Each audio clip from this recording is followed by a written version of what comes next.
Hello and welcome to Cardiff News Plus. My name is John Vissing. Statistics show that nearly 60% of people with a mental health problem are waiting over a year to tell the people closest to them about it. A seminar is being held at Cardiff Bay to encourage people to speak openly about the taboo. Karen Morgan, a volunteer educator for the Time to Change Wales campaign, went through a mixture of eating disorders and clinical depression. I couldn't control my shaking body. I was diagnosed then with PTSD and borderline personality disorder. So I was ashamed to be out. I think events like this need to be more widely available to people so that people who need the services, need more understanding, can maybe have the courage and feel someone's on their side as well.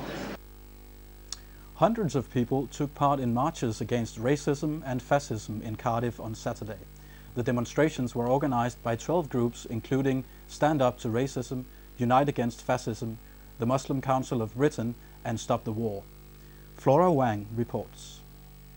The United Nations Day Against Racism was held in memory of the massacre of mainly young black people in Sharpeville in South Africa in 1960. All the people shall be one. There were parades in capitals across Europe and around the world. Here in Cardiff, people commemorated using their own way. The increase in racism and fascism is, in my view, directly related to the austerity measures being introduced by politicians of every description right the way through Europe, in which the politicians have tended to try to isolate immigrants, asylum seekers and particularly Muslims, and try to convince the public that these people are responsible for the austerity measures, the poverty, the low wages, the insecure jobs which we experience.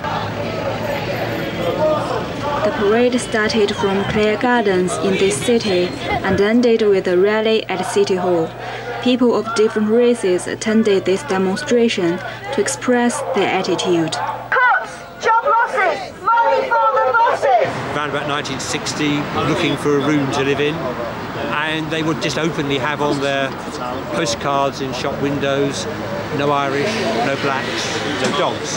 And now we have someone like Nigel Farage coming out with that statement just the other day, where he says he wanted to do away with all the anti-discrimination laws concerning jobs. But that's half a century ago, and there are people who want to drag us back into those times, which would just be appalling. I think racism is just appalling when I see it. I've had personal experiences myself, so I'm against it completely. There's no need for it. It's just it's just a skin color, and it's something that people use just to have a one-up on another person, have more status than the other. When it's just useless. It's just a piece of, just a skin. Racism has gone. It's not gone. It's here, wide and clear. This is the second year the parade has been held. The last year was in Greece. This year, there are 5 or 6 demonstrations in Greece and 3 demonstrations in the UK, in London, Glasgow and Cardiff. Pupils, parents and staff at St Albans Catholic Primary School in Tremorfa, Cardiff, are having good fun scooting and cycling to school as part of the Big Pedal competition. The competition is a challenge for schools to compete to see who can record the greatest number of pupils, staff and parents cycling or scooting to school. Diapor reports. Last Friday was the last day of the Big Pedal competition. A special affair, Superhero Day, was being held to get more people involved. Student staff were encouraged to get to school by bike and scooter. I scoot every day. I live a bit far away and my mum needs to always go to it. I like to throw my bike because when I go with my feet, I'm gonna get cold. During Superhero Day, the school hosted activities to get children involved. Students were asked to dress in superhero costumes and bright colored shirts. Each class has also been given time to test out their biking skill by navigating a tricky obstacle course, including weaving around hoops. I feel confident because I know to ride the bike, so I won't fall off the bike. I can ride it perfectly.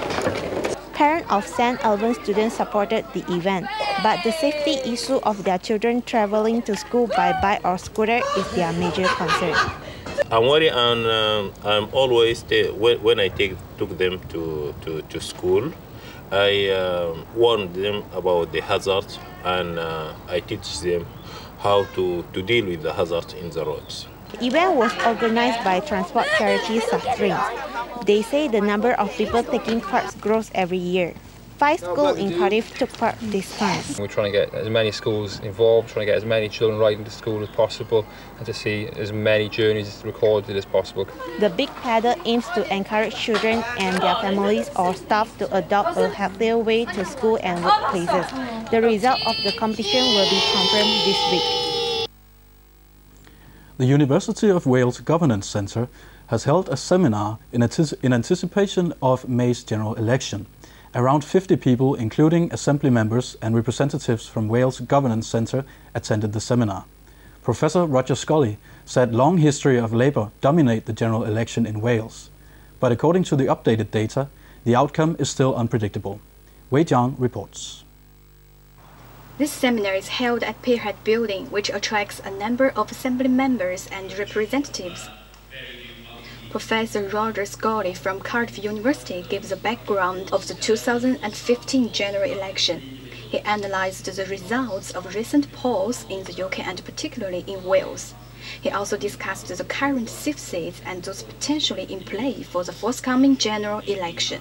In Wales, I think we're likely to see the Labour Party still clearly the largest party in terms of votes and in terms of parliamentary seats, but we're also likely to see a strong performance by the Conservatives, maybe Plaid Cymru pushing for some gains, and for the first time ever we're going to see UKIP as a significant factor in a Welsh election.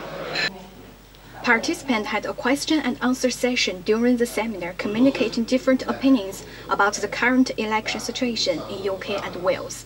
They thought the updated polling data helped them have a better understanding of what parties are looking at going to the general election, but also it is difficult to predict the final result. It helps you understand how difficult it is to predict the outcome.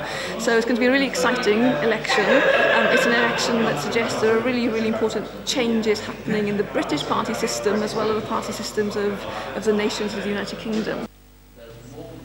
The Wales in Westminster series of public lectures extending over 1 month ended with today's seminar.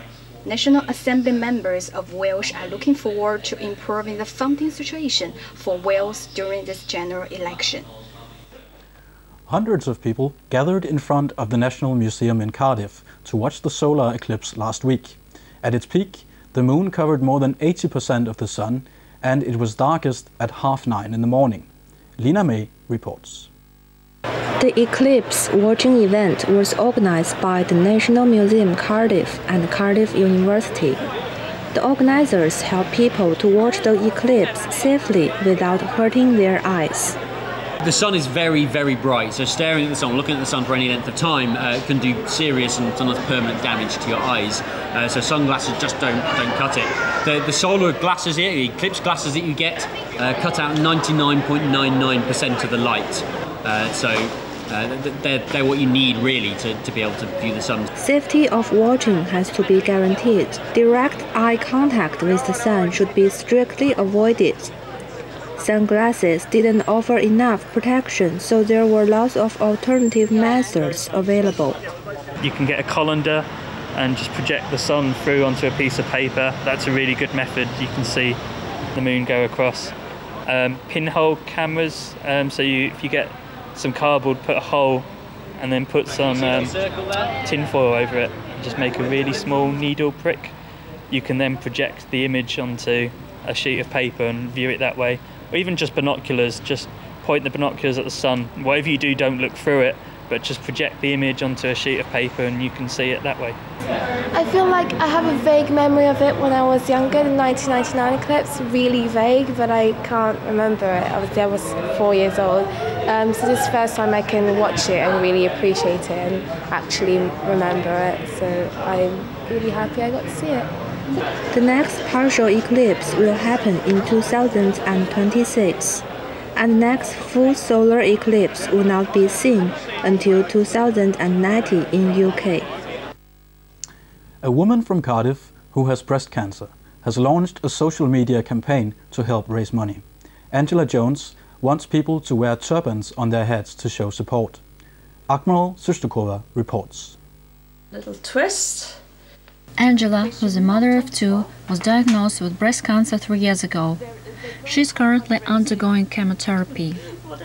Her campaign calls for people to come together and tie a top knot as a support for cancer patients.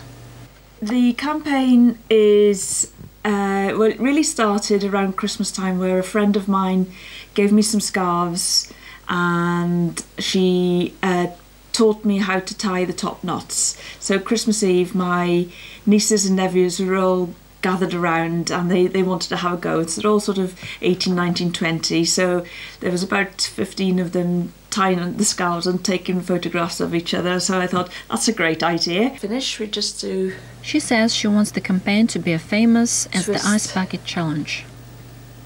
Angela and team are hoping to raise £2,000. Her friend Liz is one of her biggest supporters. Feeling of having length. She developed, cancer cells, and that was a big shock for everybody. Then she, pulled through that so amazingly. I really can't. The Tie Top Knot campaign will be launched tonight at the Shays Hair Salon in Whitchurch. Around 100 people are expected to come to the fundraising event. Akmal Sustukova, Cardiff News Plus. And that's it from Cardiff News Plus. Thanks for watching. We'll be back at the same time next week.